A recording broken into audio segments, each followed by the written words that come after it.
I know it's easy to walk into work, do what you must do, and keep a smile on your face or not, and have no one know your exhaustion, discomfort, or despair. They haven't a clue about what's going on inside you. And you can go home, call it a good day, even knowing it was far from it. But what are the potential consequences of going on like this, unchecked, unchanged? What is your mood like when you get home? How is your energy? And if your loved ones were asked, those closest to you, would they also say your forced or less than natural smiles and hidden hurt actually fool them? Too many of us have learned to put our careers far above our personal lives. Short term gains overtaking steps toward long term sustainability and joy. And too many of us suffer from it. Welcome to our You Can Have It All Mountain newsletter. I'm so pleased you're here. My name is Mozella Perry Ademiluyi, and each week I help you see more of who you can be and what you can do to have it all. And if you haven't watched the very short introductory video, please go back and have a quick look because it's so important that you hear how we define have it all in a way that will help you to achieve your definition of having it all that much faster. Okay, let's get started. I invite you to open your mind and listen with your heart. Take a moment, inhale slowly through your nose. Then exhale with a relaxing sound or sigh from your mouth. Try once more. Nice. Deep inhale and long exhale. Let's place a few words and emotions that like-minded women who are high achievers like you have shared with me about a day in their overwhelmed, stressed out lives. On any given workday, Mary, not her real name, experiences varying degrees of uncertainty, stagnation, pressure, and chaos. And no matter how fast she tries to go to get things done, or how much time she puts in, she says she feels an unrelenting overflow of work. Mary feels supported and heard as she sees her fellow retreat sisters nod in response to what she shares and reveals about her life. They understand. The external issues and Mary's own internal responses and expectations make her heartbeat faster and her breathing shallower as she begins to recognize the uncomfortable buildup of amplified stress. Fear, anxiety, and so little time to manage all the balls that she is juggling makes her feel like she's failing, even with the accomplishments she is achieving. And though she could see the progress, Mary reflected that those accomplishments became possible as a result of longer and increasingly stressful working hours. She talks about how what she must do often interferes and takes away from what's waiting for her at home. Other retreat participants offer how they feel, how they too have learned to quickly put something personal on the back burner as they bravely face their next project, problem, or fire to put out. How often do you experience a mixture of self-doubt, guilt, and another notch on the belt of failure? Sometimes a woman wired for success can't see how her drained inner batteries are depleting her ability to maintain her composure or be prepared to face the daily issues and significant challenges she faces. Now, when small groups of women come together as a like-minded tribe, very simply put, most of them include in their goals something to the effect of wanting to, one, have what they really desire, two, make the difference they came here to make, and love the life they live. Of course, everyone has their own specific way of saying it, but those are the names we gave to the big buckets our participants typically want to fill. Ultimately, when you think of your personal and work life, what do you really want? How do you handle the ongoing overwhelm that piles up day after day and week after week? Let me share another quick story.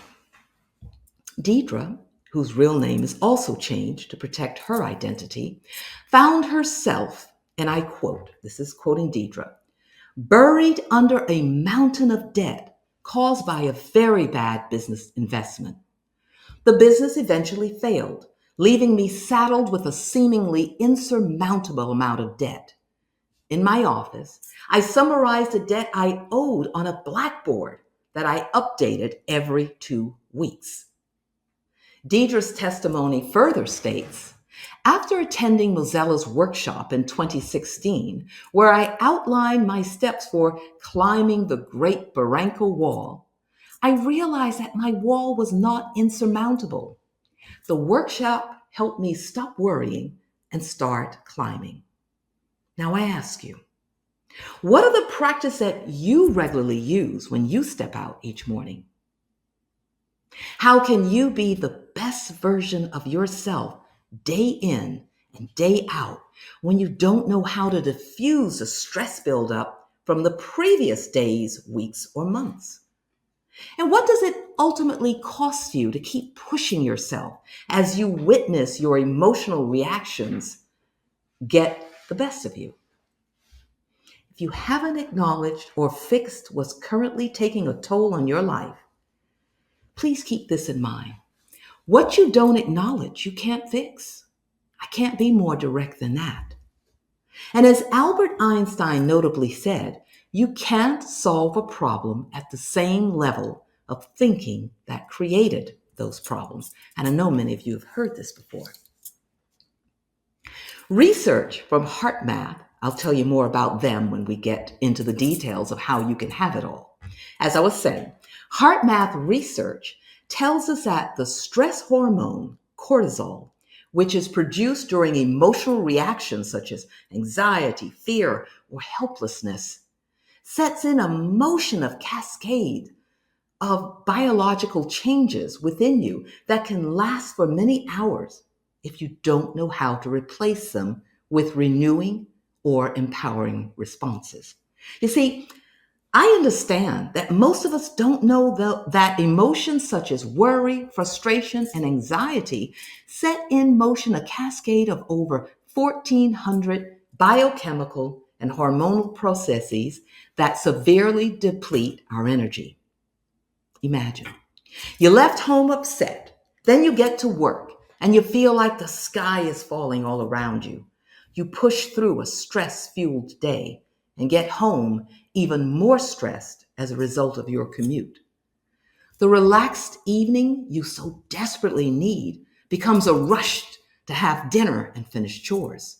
It's bedtime before you know it, and after a restless night, you awaken with dread around all you have to work at in a few short hours. If you don't know what to do, how to avoid this constant state of stress, it can have some significant long-term effects. You know what I'm talking about. These are the same words and conditions you have heard your doctor warn you about. Overwhelm and debilitating stress lead to burnout, and you can risk losing your life trying to keep up with it all. Now, here's the clincher. Like many of us, you may think it's your job not having enough time or your relationships that are stressing you out. But please listen to me carefully here. It really is not the situation or perceived challenge that's causing your stressful energy drain. The job and all the external events, etc., are called stressors. Here's what causes your energy drain. It's the negative or depleting emotion you experience in response to the event or situation, such as the anger or frustration you feel. That is the underlying cause behind a stress condition. So if you can't change the stressor right away, and the truth is you usually can't, would you think it helps you to learn how to adjust or change your stress responses? Which in turn helps you reduce the draining effect these depleting emotions have on your mind, emotions, and body? If you could change your draining emotional response to a situation, how might that affect the way you handle it or your ability to make a clear, unmuddied decision? Most of us don't solve these very real underlying issues. We blame the external events and mistake those as the cause of our stress, rather than understanding that it is our response to those external events that are the root cause of our depletion. What a huge difference we could make in our lives if we just focused on correcting that one point alone. Remember the Einstein quote? We are trying to solve a problem at the same level of thinking that caused them. It is impossible. And that's why so many of us don't have what we deserve. We haven't been taught how to go about elevating our thinking and our feeling by tackling what can really make a significant difference to our overall well-being. This is such a critical distinction, and I invite you to begin understanding what you can do with your challenges right now. Are you ready to break your endless cycle of overwhelm and despair? Great. I hear your yes, and I see your nod too. So let's get past the problem. Now it's time to guide you to successfully and sustainably reduce or eliminate the endless stress, overwhelm, and burnout cycle. Many of your challenges will be fully addressed once you learn to pick the best tools, and you will be empowered to repeat the processes again until they become less and less an issue for you. Remember Deidre's story above? The one who was totally overwhelmed by her failing business? She referenced a step called climb the wall. This is one of our steps. Essentially, she learned how to harness the courage and tackle her own wall of fear and lack of clarity. In part two, we will lay out in Deidre's exact words how she moved beyond the obstacle causing her overwhelm and how she got from where she was to where she wanted to be.